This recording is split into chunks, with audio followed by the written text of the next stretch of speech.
Friends, मैं ओम नारायण सिंह आपका हमारे यूट्यूब चैनल ओएन क्लासेस में बहुत बहुत स्वागत है। जैसा कि पिछली क्लास में हम लोगों ने जाना एक्सियल फॉर्म और नॉन एक्सियल फॉर्म। अब आगे हम लोग बात करेंगे, इस क्लास में हम लोग बात करेंगे कि एक्चुअल में टार्क्यू क्या होता है। टार्क्यू बारे में आप क्या जानते हैं? हिंदी में बलागुण कहा जाता है। आइए पहले इसके बारे में जान लेते हैं। इलेक्ट्रिक का क्या रिलेशन है रेंज के साथ में, उसके बाद इसको हम लोग प्रूफ करते हैं। बाखूब तरीके से आप इसको समझिएगा, बिल्कुल आसानी से। तो आइए आप देखते होंगे, फिलहाल हमारे सामने कमेंट्स है। Electric field of a point charge varies as E proportional 1/r²। While condition है electric field of dipole varies as E proportional 1/r³। दो कंडीशंस हैं, एक तो इलेक्ट्रिक फील्ड रेंज के वर्ग के व्युत्क्रमानुपाती होता है और दूसरा इलेक्ट्रिक फील्ड रेंज के क्यूब के रेसिप्रोकल होता है। ये कंडीशन कहाँ पे आएगी इसको पहले देखिएगा, डायग्राम के माध्यम से आप समझिएगा पहले इसको। आइए सबसे पहले हम इलेक्ट्रिक फील्ड शो करते हैं, थोड़ा सा आप केयर करें।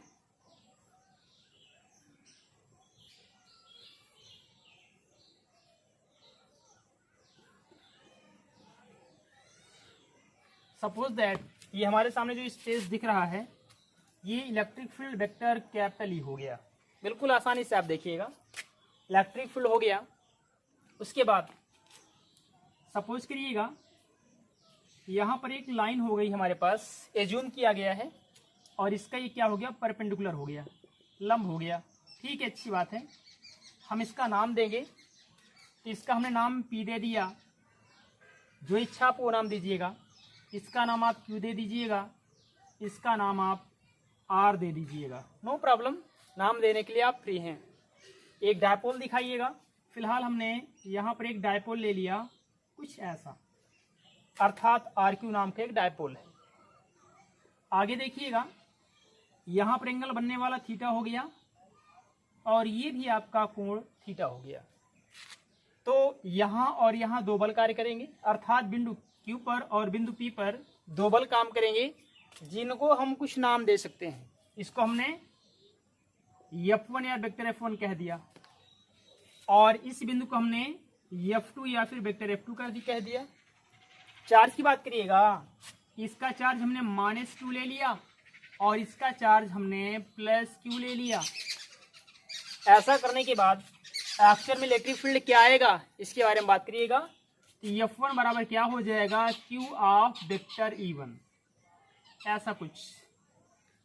F1 बराबर Q ऑफ वेक्टर E1 और आगे F2 is equal Q of vector E2, लेकिन माइनस का। तो क्या करेंगे आप, माइनस यूज कर लेंगे, ऐसा कुछ कर लेंगे। तो मेरे पास RQ नाम का एक डायपोल है। इस RQ डायपोल पर F1 F2 दो बल कार्य कर रहे हैं। इन्हीं बलों के संगत मान हमने निकाल दिया। F1 इज इक्वल क्या, शायद Q वेक्टर E हो गया, F2 माइनस का Q वेक्टर E। बात क्लियर? अब आगे की बात, इस लेंथ को हमने 2L कह दिया। अब चूंकि परपेंडिकुलर की बात कर रहा है तो हमने इसको कह दिया 2L साइन थीटा, कुछ ऐसा। आइए इन सारे मानक को आप यहाँ दिखा दीजिएगा। बिल्कुल सिंपल सा तरीका है।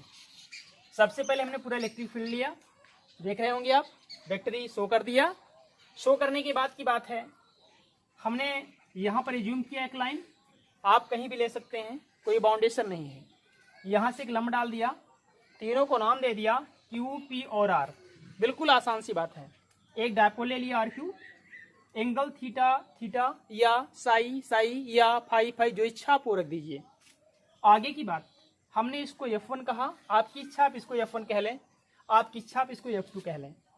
यहाँ पर चार्ज क्या था, +q, आपकी इच्छा आप यहाँ माइनस रख सकते हैं, फिर इसको आप प्लस कर सकते हैं। तो हमने यहाँ प्लस किया और यहाँ पर इसको माइनस कर दिया। इस लेंथ को हमने 2L कह दिया, तो ये क्या है, परपेंडिकुलर, तो इसको हमने 2L साइन थीटा कह दिया। आइए फिलहाल इसको लिखते हैं, दिखाते हैं। क्या दिखाएंगे, कंसीडर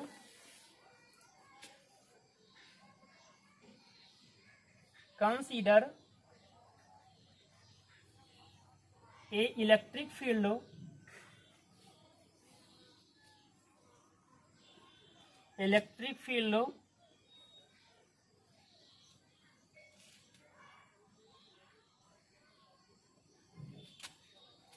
इलेक्ट्रिक फील्ड पूरा हो गया मेरा।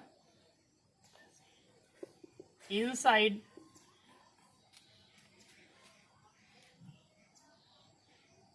RP and PQ and A dipole, क्या नाम इसका है, QR। तो आप इसके इलेक्ट्रिक फील्ड के अंदर देखिएगा हमारे सामने लाइंस कौन सी हैं, QR है, RP है और डायपोल क्या हो गया, RQ हो गया। आगे एंगल्स की बात कर लें तो शायद यहां पर आप पाने वाले होंगे and the angle of Q and R is theta. हमारे सामने Q और R का जो कोण क्या थीटा है, और ये क्या, ये तो परपेंडिकुलर है, 90 अंश है, 90 डिग्री है। अब इस लेंथ की बात कर लें and QR is equal to L। अब इसकी भी बात कर लें, then the perpendicular length, perpendicular का चिन्ह हो गया,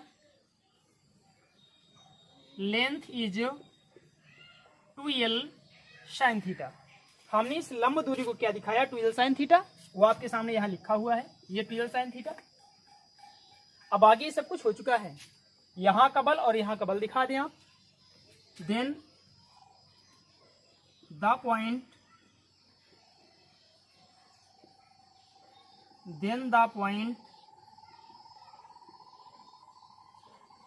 Q is attacking force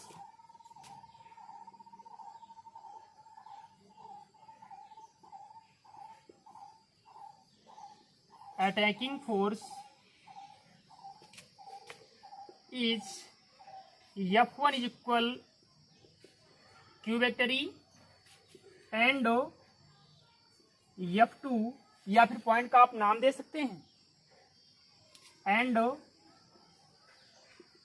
point capital R represented the force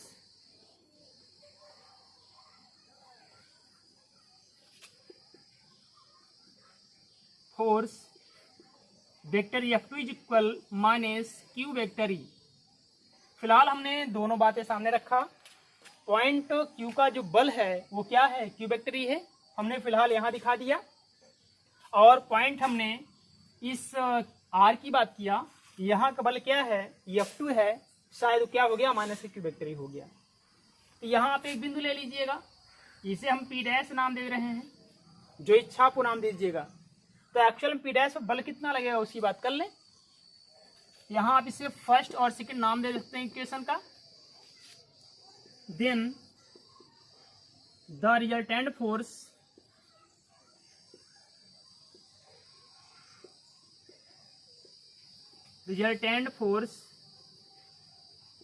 on the point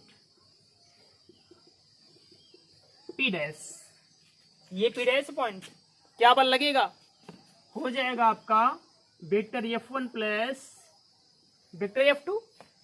भाई इस पॉइंट की बात हो रही है, इसका बल और प्लस इसका बल, क्या हो जाएगा, इसलिए vector F is equal F1 की वैल्यू क्या है, P डैश पॉइंट को वेक्टर F भी कहा जाएगा, क्योंकि रिजल्टेंट फोर्स ही क्या होगा, फिलहाल Q vector E plus F2 का मान क्या है, माइनस Q वेक्टर E, कुछ ऐसा। ये माइनस को माइनस बनाएगा तो Q वेक्टर E हो गया माइनस Q वेक्टर E हो गया, तो शायद cancel out, that is 0। I mean vector F is equal 0, that is proved. आइए फिलहाल यहाँ पर हम लोगों ने ये समझा, ये जाना कि ये हमारे सामने जो स्टेटमेंट है, वैद्युत क्षेत्र का मान बीच की दूरी के वर्ग के व्युत्क्रम होता है, और फिर कह दिया गया while electric field of dipole varies as electric field जो होगा क्यूबिक की व्युत्क्रम होगा। आप देखिएगा ये लेंथ ही है, रेंज ही है, जो कि दोनों बातों को सिद्ध कर रहा है स्क्वायर और आर क्यूब के लिए कि एक्चुअल में फोर्स क्या होता है, 0 होता है, न्यूट्रल होता है, ठीक है ना।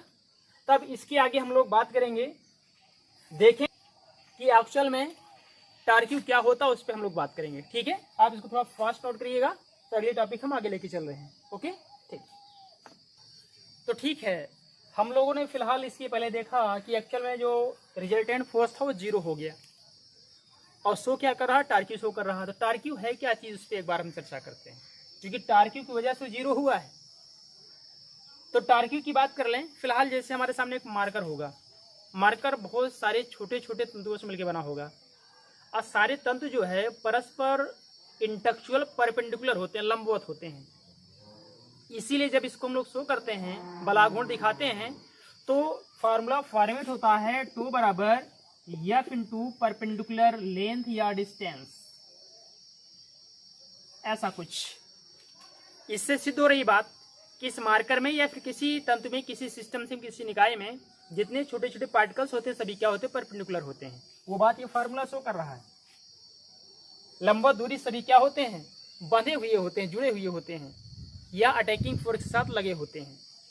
तो जैसा कि फिलहाल हमारे पास परिभाषा है, परिभाषा को हम देखो देख लेते हैं। क्या परिभाषा है, torque magnitude of the dipole moment is equal to the torque acting on electric dipole when it is placed perpendicular. ये बात सामने आ गई, देखिए।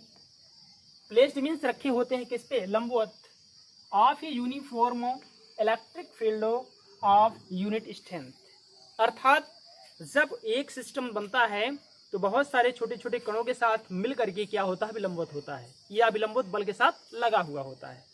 इस बात को हम सिद्ध कैसे करेंगे, आइए देखते हैं। फिलहाल तो आप जानते होंगे एफ इज इक्वल क्या निकल के आता है, शायद सॉरी, तो इज इक्वल होता है आपका एफ इंटू परपेंडिकुलर लेंथ। ये सामने tau is equal F into, ये परपेंडिकुलर का चिन्ह है, सिंबल ऑफ परपेंडिकुलर लेंथ। आइए मान तो रख देते हैं, तो हो जाएगा टो बराबर एफ बराबर फार्मूला होता है आपका क्यूवी या फिर क्यू वेक्टर, जो इच्छा आपको लिख दें, साइड में लिख के दे रहे हैं हम। एफ बराबर हो जाएगा आपका क्यूवी, और इसकी बात कर लें perpendicular length is equal to L sine theta. अभी वो फिलहाल डायग्राम में था, इसके पहले हमने साइड में लिखा हुआ था 2l साइन थीटा, वो चीज़ हमने यहाँ से तब किया। तो ला के रखेंगे आप, तो हो जाएगा 2l ऑफ साइन थीटा। एक फार्मूला इसके पहले आपने फॉर्मेट किया होगा, P बराबर होता है 2l ऑफ Q। तो ध्यान दे लें, Q हो गया, ये 2l हो गया, क्या रखेंगे, P रखेंगे, तो बराबर हो जाएगा P साइन थीटा। क्या दिखाएंगे आप, when theta is equal 90 degree, क्या होने वाला है, तो बराबर P into sine 90, because sign 90 degree is equal 1। क्या मिलेगा, तो बराबर only P। Maximum electric field की बात करेंगे तो क्या हो जाएगा, वेन P बराबर 1, तो आगे क्या मिलेगा आपको, शायद तो बराबर हो जाएगा ओनली P। तो मैक्सिमम मान है, यहाँ क्या रखेंगे, 2 मैक्स, ऐसा। ये सिद्ध हो गया आपका क्या, न्यूटन पर कूलम, अर्थात महत्तम बलाघूर्ण। ठीक है ना, महत्तम बलाघूर्ण ये सामने क्या आपके द्विध्रुव के मान के बराबर होता है, अर्थात tau max is equal P। ठीक है, फिलहाल आज की क्लास में बस इतना ही। नेक्स्ट क्लास में आगे हम आपसे मिलते हैं। और हाँ, अगर हमारी वीडियो आपको अच्छी लगी हो तो प्लीज़ इसे लाइक करें, सब्सक्राइब करें और शेयर करना मत भूलिएगा। Okay, thank you so much.